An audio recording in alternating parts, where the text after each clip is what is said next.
Left right வாசிக்க நீங்க யார் கேட்டுட்டீங்க? அவர் தானே கேட்டுட்டீங்க. ஏன்னா அது கேட்கும்போது அது டிஃபரன்ஸா புரியுதுங்களா உங்களுக்கு? அதனால விஷயம் என்ன இருக்கோ அதை பத்தி நல்லா தெளிவா தெரிஞ்சுக்கீங்க. மற்றபடி இதுல எக்ஸாம் இருக்குது. எக்ஸாம்லாம் உங்களுக்கு வந்து நான் கொடுத்தது வந்து லெசன் எல்லாம் முறைப்படி தான் கொடுக்க சொல்லியிருக்காங்க. நான் தான் இடையில பாட்டெல்லாம் போட்டேன். முறைப்படி ஒரு புக்லெட் போட்டு நீங்க தான் நான் ரெடி பண்ணி தரேன். நான் ரெடி. இதுல எனக்கு ஒரு 10 பேர் கரெக்டா எனக்கு அமையும். அந்த 10 பேரை பார்த்து இன்னொரு 10 பேர் திருந்தணும். ஓகேயா? என்ன பண்ணலாம்? கரெக்டா போகணும். அப்பதான் நான் போட்டி போகணும். இந்த இன்டர்நேஷனல் காம்படிஷன் தஞ்சாவூர்ல காங்கிரஸ் ஸ்கூல்ல உங்களை கூட்டு போன ஆசையா இருக்கு.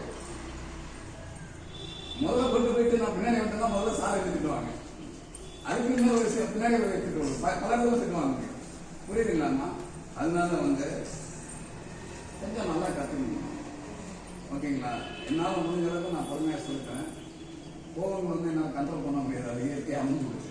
ஏன்னா சொல்லிக் கொடுக்குற இடத்துல நம்ம கத்துக்கணும். நீங்க பண்ணிருந்தா நான் கோவப்படப்படுறேன். உங்களுக்கு 5 லைன்ஸ் கொடுத்து அதை கற்று படிச்சுட்டு வரலாம். அதெல்லாம் படிச்சீங்கன்னா நல்லா ஃபர்ஸ்ட் பாயிண்ட் கிடைக்கும். நோட்ஸ் இருக்கு, எக்ஸாம் இருக்கு, ட்ரினிட்டி எக்ஸாமா, லண்டன் ட்ரினிட்டி. நான் ஏற்கனவே சொல்லிடுமா, நீங்க நான் கொடுக்குற பியானோ பேர் யாராவது ஒரு ஸ்டூடெண்ட்ஸ் நீங்க பாஸ் பண்ணினா அந்த ஃபீஸை நான் கிடைக்கிறேன். என் மிஸ்ஸஸ் இருக்காங்கன்னா உங்களுக்கு நான் தான் சொல்றேன். போர்டு வாங்கி தரேன். 8,000 நான் போர்டு ஒன்று வாங்கி கொடுத்துருவேன். பியானோல பாஸ் பண்ணிட்டீங்கன்னா ஆட்டோமேட்டிக்கா உங்களுக்கு என்ன வேணும். ஆனா பியானோ யார் பண்ணுவா? சேலஞ்ச் வைங்கம்மா. ஜெயிக்கணும்னு வெளியே வரணுமா, வேலை வரணுமா? நான் என்ன பிஎட் முடிச்சா நான் டீச்சராக வந்துருக்கேன். அதெல்லாம் கிடையவே கிடையாது. என்னோட லைஃப் நமக்கு கிடையாதுமா. என்னை நிறுத்தி நிப்பாட்டி மனசு நான் நேசிக்கலாம். இருக்கிறதுலே ரொம்ப மோசமானங்க. இன்னைக்கு வந்து எங்க வாழ்க்கை நல்ல மனிதன் ஆகி என்னை உட்கார வச்சிருக்கு. ஒரு பெரிய எத்தனையோ ஸ்கூல் நீங்க நிரம்ப ஸ்கூல் ஒர்க் பண்ணி நினைச்சு பார்க்க முடியுமா என் வாழ்க்கை? சொல்லுங்க. என் கூட படிச்ச பையனை, டீச்சர் படிச்ச பையனை என் டீச்சர்ல இருந்து ஆர்டர் சாப்பிடலாம். நீ ஏன் இவ்வளவு படிங்க? என்ன இந்த படிச்ச பையன் நான் ஏற்கனவே சொல்லிருக்கேன். அனில் ஒர்க் பண்றாங்க, ஜீவ் பிரகாஷ் ஒர்க் பண்றாங்கன்னு சொல்லியிருக்கேன். சொல்லுங்களா? நான் ஒரு தேவையான ஃபங்க்ஷன் கூட பையன் வந்து அப்பா அடுத்த ஒரு ஃபங்க்ஷன் கூட வந்து ஒரு காமிக்கிறேன். அதை நினைச்சு கூட பார்க்க முடியாது. இதெல்லாம் ஒரு எப்போதுமே நம்ம ஒரு கையில ஒரு அது கட்டுறீங்க. இதுக்கு எல்லாமே கையில வச்சுக்கணும். அதை சோல் பண்ணுமா, தொழில் மாதிரி ஒண்ணுன்னா ஒன்று காப்பாற்றணும்.